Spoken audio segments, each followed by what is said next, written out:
I'm Philip Ward, Editor-in-Chief of ArtMiniEurope.com, and one of the focuses this week at the ECR is hybrid imaging.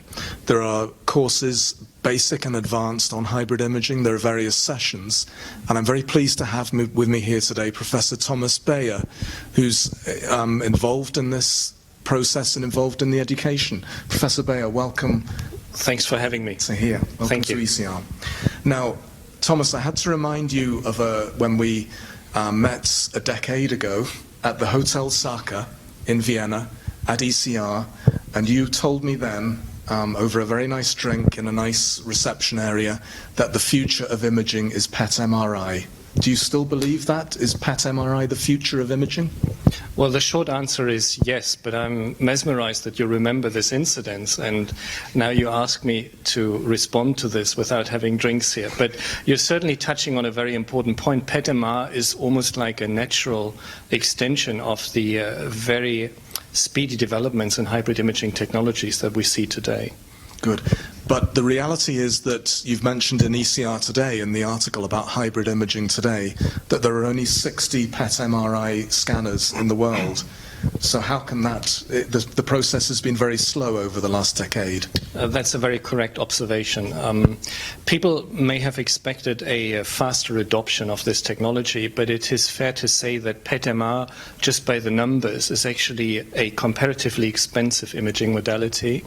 More so, the installation requirements to put in a PET MR into a clinical or clinical research arena are comparatively larger than just putting a SPECT CT or a PET CT system in. So this adds up to about costs on the order of 5 to 7 million euros for a PET MR installation.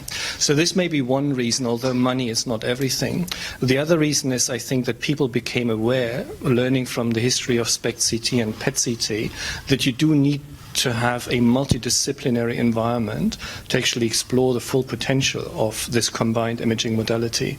So perhaps the early adopters who we have seen to take on to this challenge have this environment, and others will follow. Excellent, good. You mentioned about reimbursement there, and we're in Austria.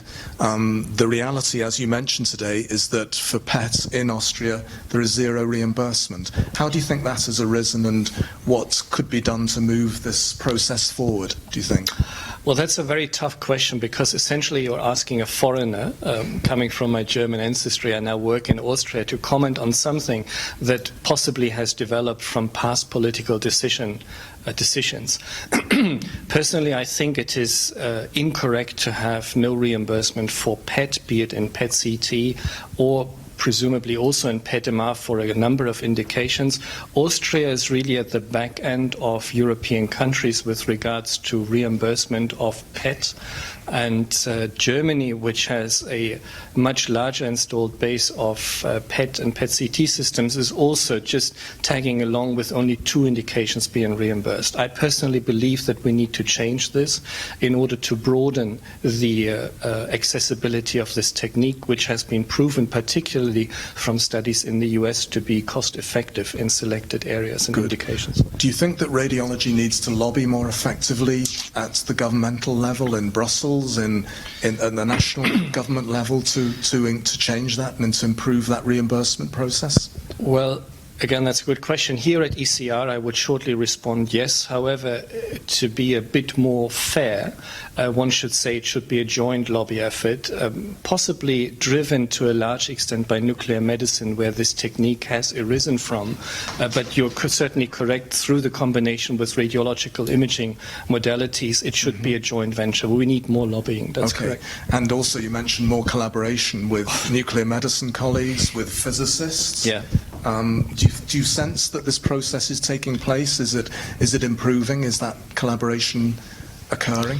Well, Professor Gerald Antoch, who is also mentioned in this very fine article, I worked with him in Essen, and we had both the fortune of seeing how this could be put in place, and Gerald describes it very well, of how young doctors could be involved from both specialties in reviewing and reporting these cases. You're right, we should not only look for a joint curriculum, for example, for nuclear medicine and radiology, but we need to also involve physicists, scientists and technologists coming from both fields to share their experience when working on a combined imaging platform. I mean, the reality is that I suppose a radiologist could train also in nuclear medicine and have dual certification. Is that something, do you think, that it will happen? Is it happening now? It's happening already, and it should also happen the other way around, that at least for reporting hybrid imaging modalities, nuclear medicine specialists should also train in the concurrent radiological fields. Okay. But I think it's happening, and there are, since 2009, in fact, between the ESR and the ENM, there are at least surveys, if not joint efforts, in order to build a joint curriculum. Okay, but what's practically involved if a radiologist wants that certification? Is it? I think Gerald explains it very well. There is a joint training. I understand there is a minimum number of studies that you need to report on, both in CT as well as in joint modalities, PET-CT or SPECT-CT, at least in Germany, they are, I should say, quite on a good path on that. Good, excellent. I think ECR has been very progressive on this, in that there is a nuclear medicine specialist who is president next year from Sweden. So fantastic. I suppose these are all very encouraging developments. Absolutely. Things are moving forward.